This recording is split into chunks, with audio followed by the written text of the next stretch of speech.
Even only you are God. Hello, everybody. Good morning. Thank you so much for tuning in today.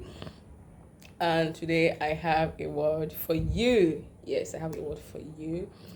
And I want to tell a story about my friend and my childhood friend.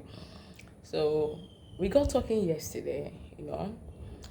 Then we were talking about Christianity, being born again in Christ, and he made a statement. I would like to use it and teach us about something actually.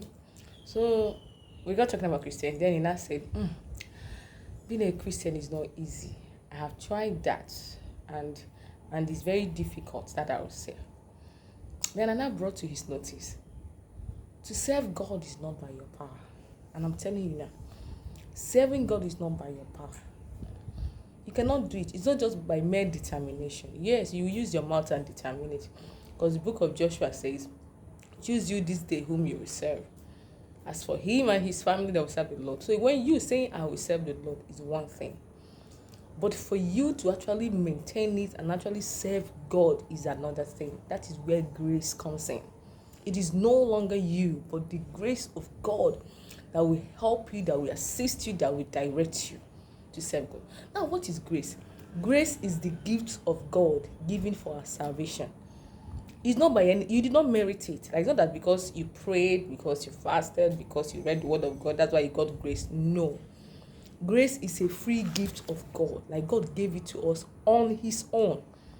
And I'm backing up this saying with the word of God in Ephesians chapter 2, verse 8. Listen, let me read it from my Bible. Ephesians chapter 2, verse 8 said, "For it is by grace you have been saved, through faith. And this not from yourself, it is the gift of God." You don't say that you got your grace because you fasted for 30 days. Or you say you got your grace because you read the word of God. No. Or you say you got your gift because no, it's a gift. Like, God has given it to you. Do you understand? Because serving God is grace. For you to all of a sudden, quit the life you knew before and start following a new life, it is grace. It does not come on its own. It is grace. It requires grace.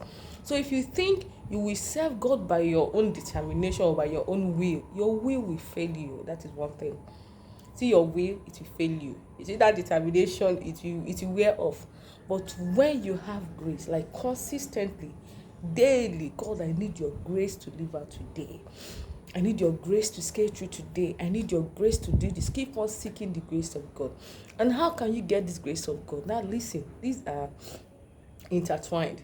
How can you get the grace of God? You get the grace of God from John chapter 15, verse 5.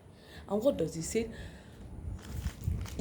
God, Jesus says he is the vine and we are the branches. Yes, he said that he needs to live in us and we live in him. How would it mean that his words need to abide in us? To get the grace of God, you have to abide in the words of God, in what he has said. You don't only read it, but you practicalize it. Yes, that's how you find grace. Because it's not only by your will, because Jesus says in your weakness is actually God's strength. Exactly. In your known is actually his knowledge, his wisdom. In your inability is his super ability. So it is not your thing. You cannot do it on your own. I just want to make this clear. I was trying to tell him over the phone. I told him, no, when you say it's your own, like it is your doing, you cannot serve God. It's not easy. It's not easy. But you need his grace. And with that grace of God, he will make it easier for you. He will make it light. Like every day will be a miracle. Like every day you live, you'll be seeing miracle left, right, and center. It is in that you know that God desires to be with you more than you desire to be with him. Because immediately you come closer to him, you read the word of God, you pray, then you fellowship. Let's not undermine this word, fellowship.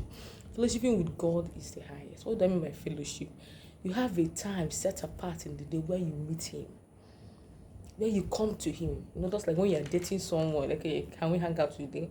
This one is not something you do occasionally, but you do it often, daily. Yes, if you hang out with God in your secret place, you meet God, you speak to Him. After speaking, remember, it's a dialogue, not a monologue. You keep quiet and you wait for Him to speak to you. Exactly. You wait for Him to talk to you. So that is how grace, that is how it works. And when you are getting it, you'll be downloading grace for you to do exploits, grace for you to do mightier things, grace for you to see the life you used to live before and overlook it. And the Spirit of God, this is the part I love, the Spirit of God will come and dwell in you. The Spirit of God will come and teach you, because only you don't know right and wrong. Like maybe the world, you have seen this thing to be right. The Spirit of God will tell you, I don't want you in particular doing this. Do you understand? Now the Spirit of God will come to you and teach you and tell you the things that are right and the things that are wrong. So please, remember, in serving God, it is not only your determination. Determination cannot carry you. The grace of God is what sees you through. And I pray that you meet this grace, you receive this grace, that at the end, all of us, including me, will all be in heaven. And when you have this grace, it daily is a miracle for God. God will be doing things. You'll be like, oh my God, what is happening? Jeez. No, these are what happens when you come closer to God. So thank you so much. Remember, you can do all things through Christ who strengthens you. And this strength comes from what? The grace of God. So thank you so much for listening. I hope it blesses you. So please don't forget to like and subscribe. Remember, I am C. Uzioma.